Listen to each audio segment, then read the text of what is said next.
Hi, my name is Phei Phei Oon and I am a registered psychotherapist specializing in selective mutism. Today in this video, I would like to talk about what selective mutism is, what selective mutism is not, and what are the effective strategies that can be used to help children to overcome this anxiety condition. Selective mutism is a predominantly childhood anxiety disorder whereby a child consistently does not speak in certain social conditions, even though the child can speak normally or communicate effectively in a situation whereby the child is feeling comfortable and relaxed, for example, at home. So you will find that this child may be silent, find difficulty to speak in social settings such as school or in sports classes, dance classes, or in the malls or in the restaurants. However, they could be a chatterbox when they are at home and just speak very normally with the family members, siblings, and people they are close to. A lot of people misunderstand selective mutism as maybe is a symptom of trauma, or it is autism, or the child is just being defiant. Actually, research has shown that selective mutism is actually an anxiety condition. And in other words, it will be helpful to look at selective mutism as a type of phobia. So that also means that when we help children with selective mutism, there are a few things it'll be good to keep in mind. And that is what selective mutism is not. One, it is not a behavioral problem. It is not just them being shy, and it's not them being rude. So if it's not a behavioral problem, it also means that we cannot address it by giving them consequences or giving them bribery. Because if we give them consequences, it will only increase their anxiety and they feel punished for having their anxiety, and it really would not help them to overcome this eventually.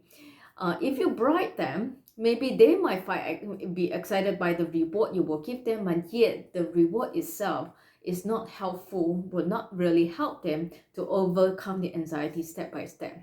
So how do we help children with selective mutism? We have to also remember, be good to remember one more thing is, children do not outgrow it, but with proper treatment, they can overcome it.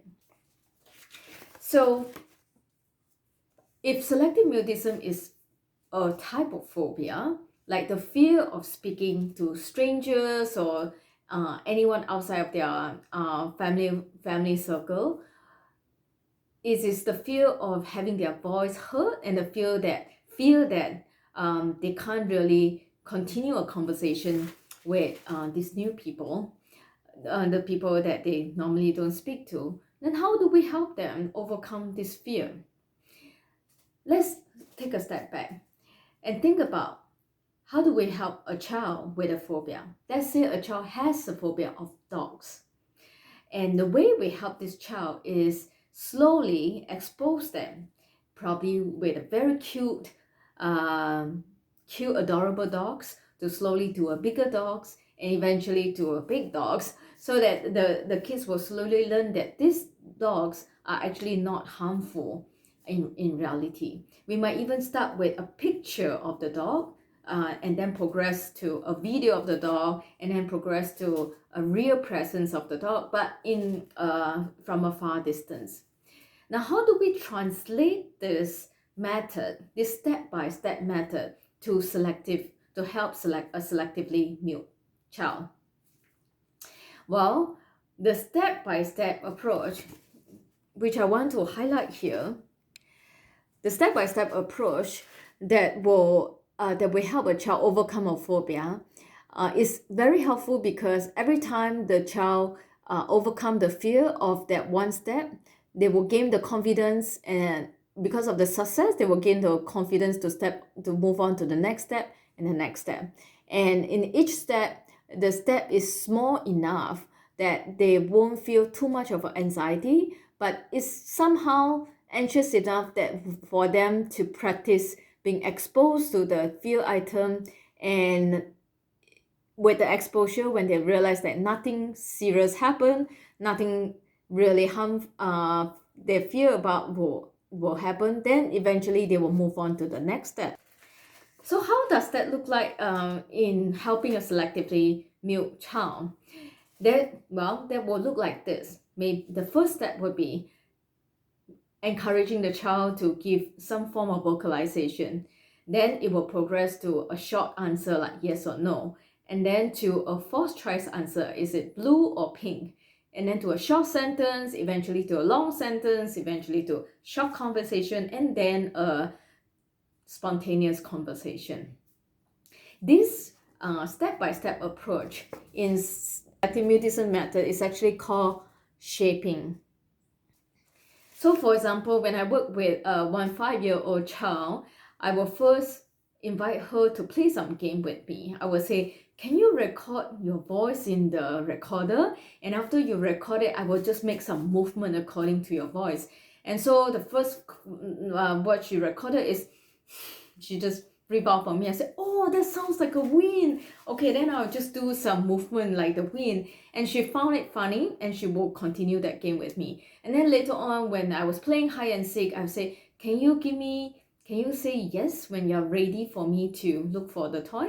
And she will do that. So it's very small step, just short answer, yes or no. And eventually we get into the play. We were doing puppets play.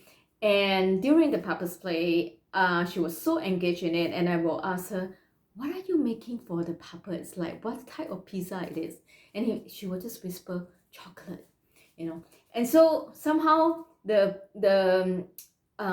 play require her to say some words to me, and the words become functional for the play. And so as you can see, by step, she started to speak spontaneous to me eventually.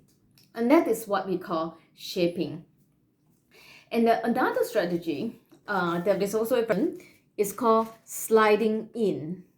And this is if, let's say, the child is already speaking to you, conversing with you normally, then I will slowly invite a new person, someone that the child has not spoken to slowly enter the room and to eventually slowly join our conversation.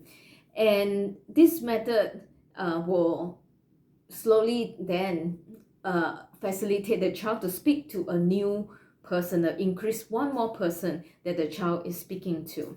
Now, when we do the sliding, it's always very helpful if whatever the activities the child is doing with me is engaging and is fun. So when the person slide in and join the activity, the fun or the engagement of it somehow override the anxiety of the situation. And after shaping and sliding, another strategy that is important is to work closely with the school, because we do have to work with the school on what strategies will help the child to slowly have the new person to slide in the situation. And that could mean his peers, his or her peers, or the new teacher to slowly slide in. So let's say it could be the mom, it could be the parent where the child is already playing with some game, and then a peer will slowly slide in and join them in a game. And once the child is comfortable with this child talking, then we have another session with another child joining in, sliding in and joining the game. These are the three strategies that have been found very, very helpful to help the child slowly, step by step, overcome the anxiety. In my next video, I will share a bit more about how I have helped a selective mute child, the clients I work with,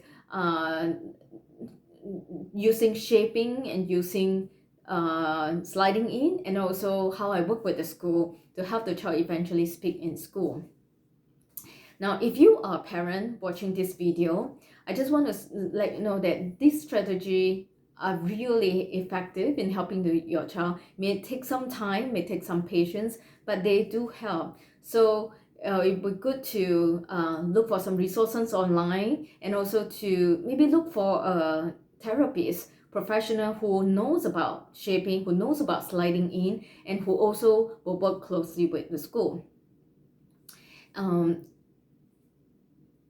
Also know that there are actually selective mute therapists that are actually working, giving virtual consultation right now. I gave virtual consultation to my clients, and was able to help this client to start speaking to other adults. And one client has started speaking to the teacher and the student in class. I did that totally just giving the therapy and the consultation online. Just want to say that is definitely possible.